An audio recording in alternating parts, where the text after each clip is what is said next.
You've noticed here at JTV that many times we'll take an entire webisode and dedicate it to a specific technique. Today, I wanted to show you how you can take techniques from different JTV webisodes and combine them into one beautiful arrangement. Today's project incorporates many of the techniques we've learned here at JTV. So it kind of shows you what it's like when we take different things from different webisodes and they all come together in one project. Today, we're creating a Versailles topiary. What that means is it's a topiary that's more elongated in style and also has multiple trunks on it. They could be fat like this or they could be skinny. Now, just to kind of give you a little bit of a background as well, I wanted to let you know that there's some sentimental things that go along with this. And that might be the reason for you to make an arrangement of this type. With this, several years ago, we hiked up to an old farm that Kelly's grandpa had. And we unearthed a birch tree and brought it back to the house. Unfortunately, it didn't survive the transfer and borers got to it. But I didn't want to throw it away. So I cut the tree down and I saved portions of the birch trunk itself. And that's what I used to create the Versailles Topiary Base. I took that trunk and cut it in 3 equal pieces. Placed it into styrofoam with hot pan melt glue. That actually fits down inside this box that's going to become our base. Now, interestingly enough, my dad created this box out of the old benches of greenhouses that we had back in Fremont, Nebraska. So it is sentimental. If I wanted this to be a permanent arrangement, I could put styrofoam up here at the top or dry foam. Today, we're going to make a fresh arrangement. So I'm going to place artesia foam directly on top of these posts. I've soaked a brick of standard artesia, and I'm just going to push it down slightly onto the top of those posts. Take my hook knife and cut out the areas where the trunks will go into the artesia foam. The reason I'm doing that rather than just pushing it down on top of there, I don't want to compress the floral foam that hard by pushing it down on top of it. I want it to fit a little bit tighter.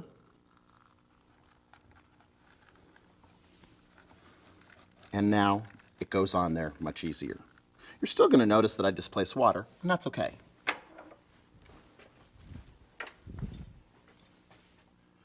We use our foam knife to bevel the foam.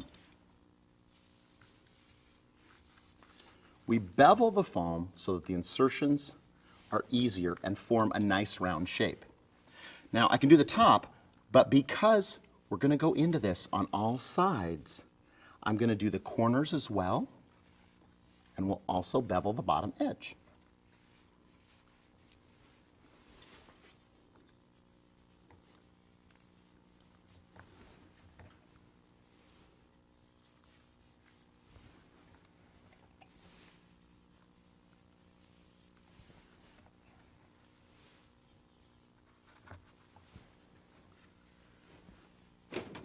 You have the choice of doing this beforehand or after.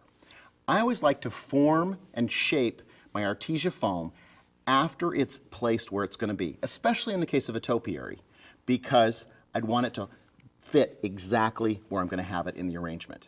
But if you want to do it beforehand, that's cool too.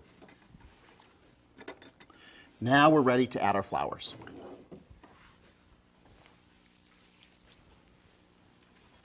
When I called my flower supplier the other day and talked to him, he told me about this sweet huckleberry. I love it because of the look it has. It's so flat, and at the same time, it looks like it's just getting ready to bud too.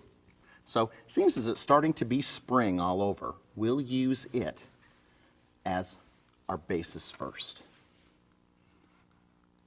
I'm extending the shape of my topiary form, making it more oval. Now, if I wanted to, I could make this very round and it could be very big. I could make it dome shaped. There's a lot of opportunities. In this case, I'm going to make it more oblong shaped. So my first placements of greenery are going to help dictate that. I'm not going to fill this all in yet, and we'll come back and add some more sweet huckleberry later on. I just want to have an idea of what the parameters and the shape of my arrangement is going to be.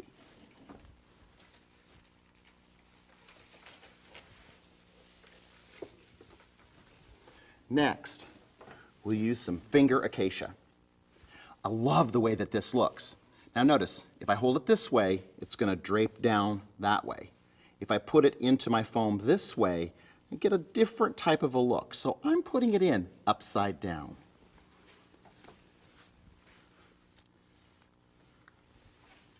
It's converse to the drape that it actually has, but notice how it has more volume then.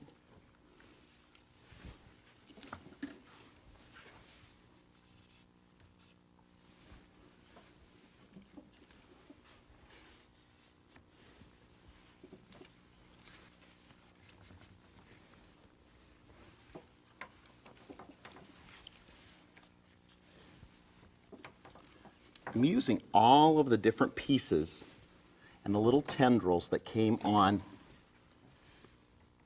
the finger acacia. And because I'll set this ultimately on a table, I want to remember that people are going to see it from down here too.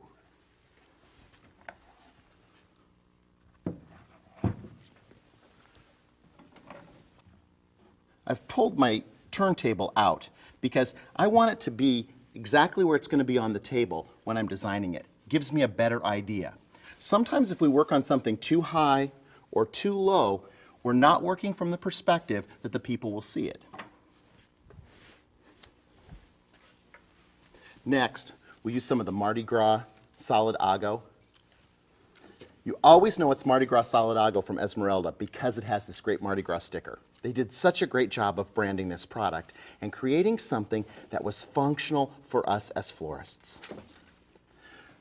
The Mardi Gras Solid Ago has these long laterals and multiple shoots, which makes it really easy to design. It's a little bit more expensive, but that's what you pay for.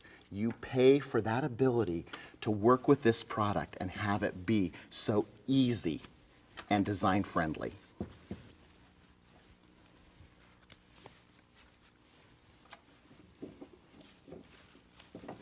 When I'm thinking about this too, there are different ways to design flowers. And when we look at that, we think about how they grow or what they might look like. There's that old-fashioned way of designing where there's even placements that are very symmetrical. But then grouping has become very, very popular as well.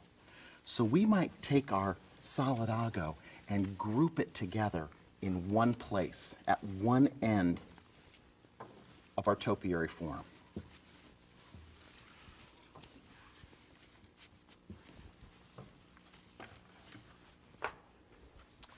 Next, I'm noticing that my foam is starting to get full. So I want to use a few of my softer stemmed flowers at this point in time to get them into their placements before I completely fill it all in. One of those softer stemmed flowers are daffodils. It's always such a treat to use daffodils because they're only available for a short period of time. They perform so well because you can get them tight like this and they'll still open up.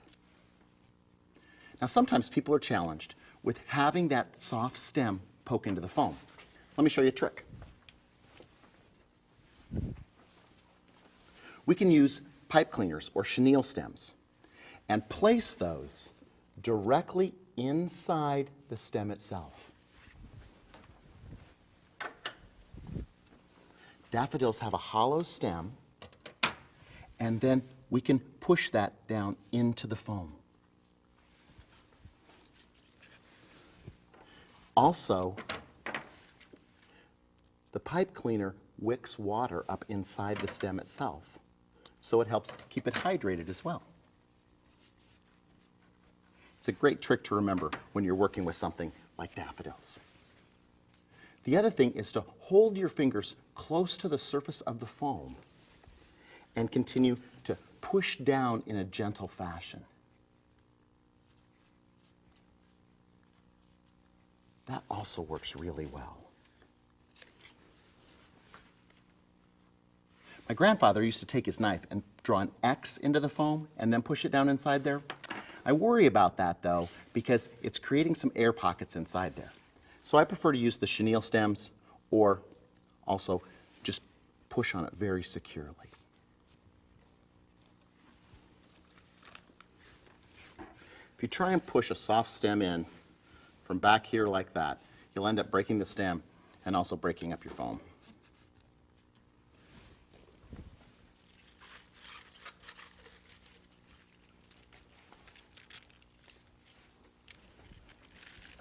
Because it's springtime, we'll add some tulips.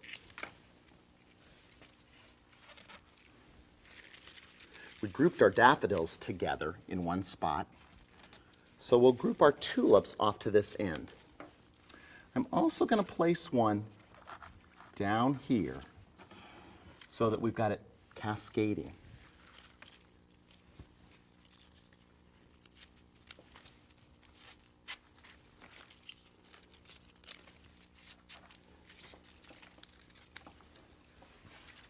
We'll balance this out by adding a few on the other side. Don't want the tulips to get too overpowering in one central area.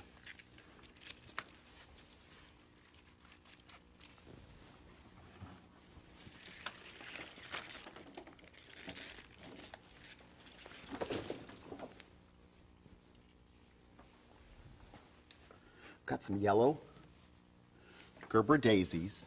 We'll use those right in front. Again, remembering about those people seated right down there.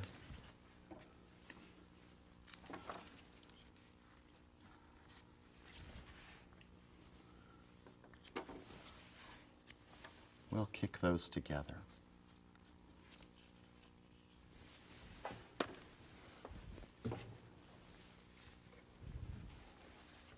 Yellow buttons have a great coloration that adds punch to a yellow design. It's the same color as our tulips. And we'll put those down in. I'm cutting them shorter and putting them below the daffodils themselves.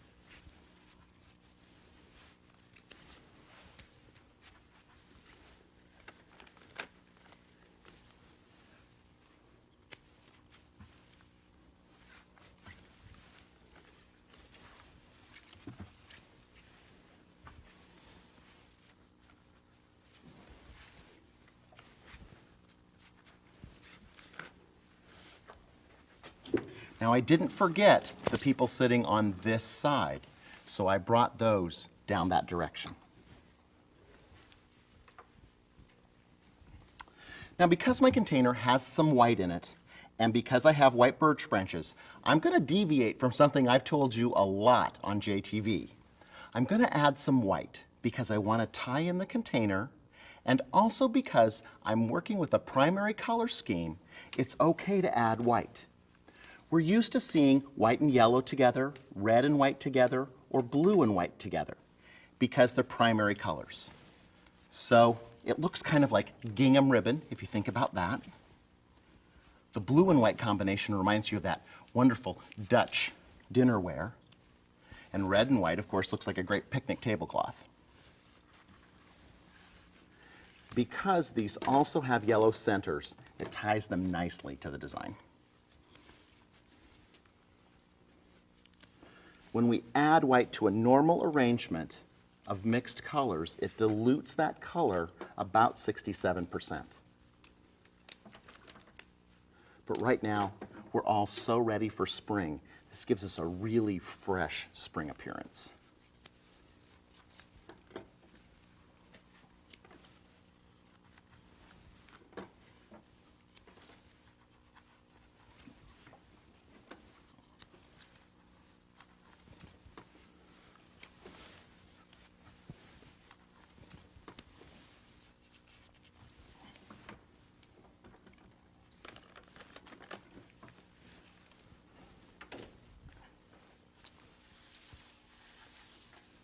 Now you'll notice that I have some areas that need to be filled in.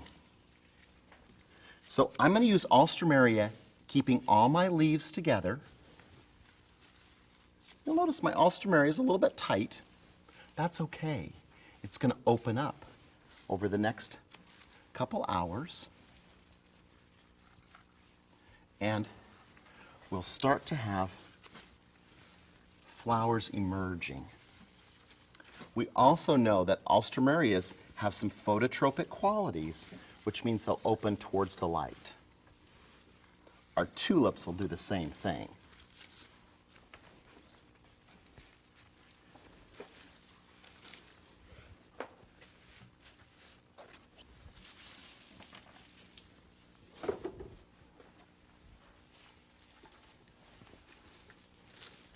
Now, it's time for some beautiful Euphorbia roses. These are Suella, and they look so great. I also want to use the Euphorbia foliage, so I'm taking my stem and leaving the connections of the leaves and putting that into the bouquet. I can set those Euphorbia roses deep down inside so that they're sitting on the foam itself. That way, they'll open slowly, and as they grow and get bigger, they're going to help fill in that area.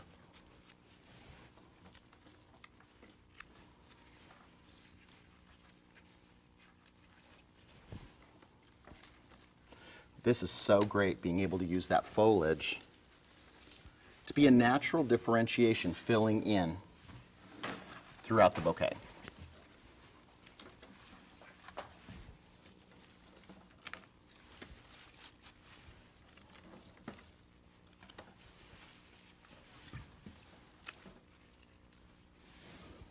One of those deep inside here. So he's peeking out. That adds interest and depth.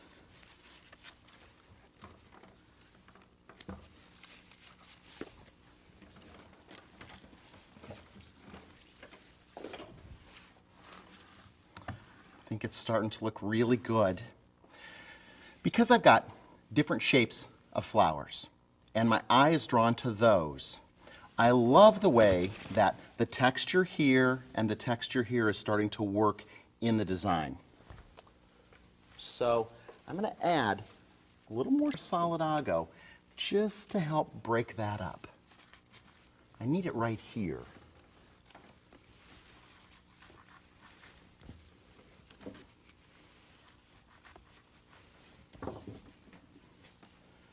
I'll do the same thing on the back side.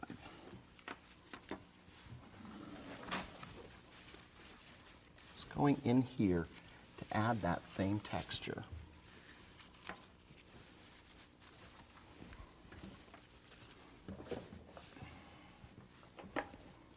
We need that one extra thing that's going to add a little pop, a little bam, a little bling, a little something to our arrangement.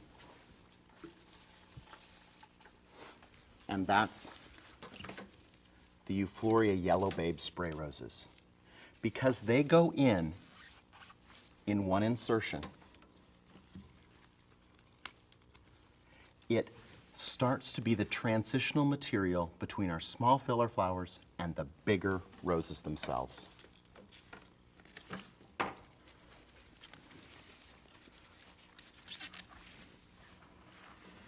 Doesn't matter whether you're cooking or painting or scrapbooking, whatever it is, you've got that one thing that really kicks it up. And that's what these do.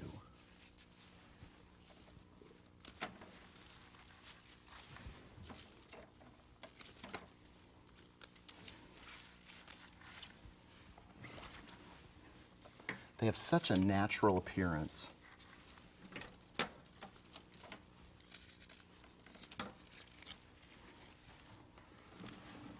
Look at this area right here. Bam. That's perfect.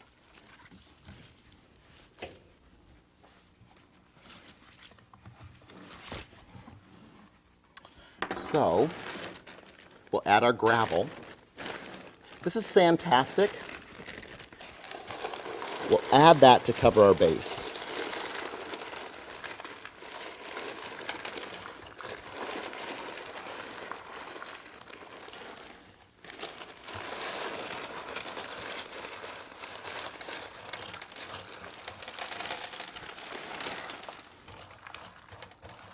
I love the Sandtastic because it has great decorative quality. I can reuse it over and over.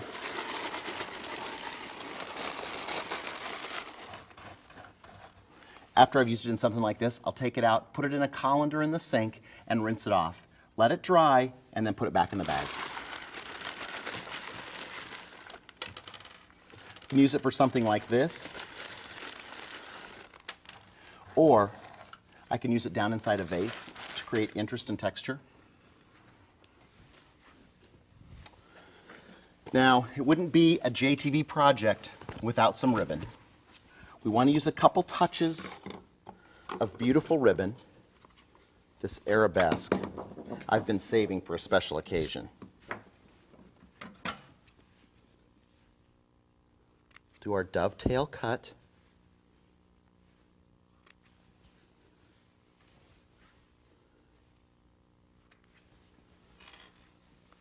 Use 3 pieces.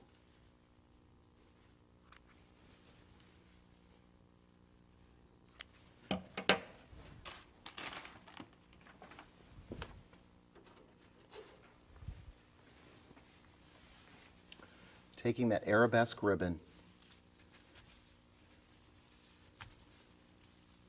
just looping it through. What that does is add another texture into the design. It's translucent, so I can see through it.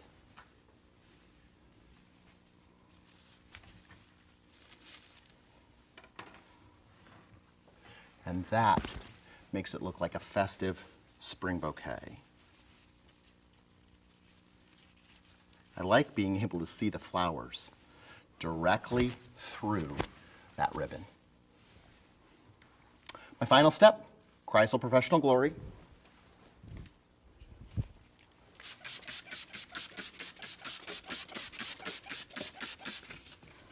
To ensure that our flowers last as long as they possibly can.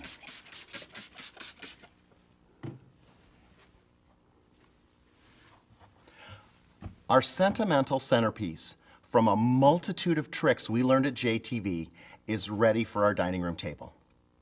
It's a fun project for us to do, and it shows you all of the great things that you learn here at JTV can be used together to create a beautiful, fun flower project. Until next week, keep having fun with flowers.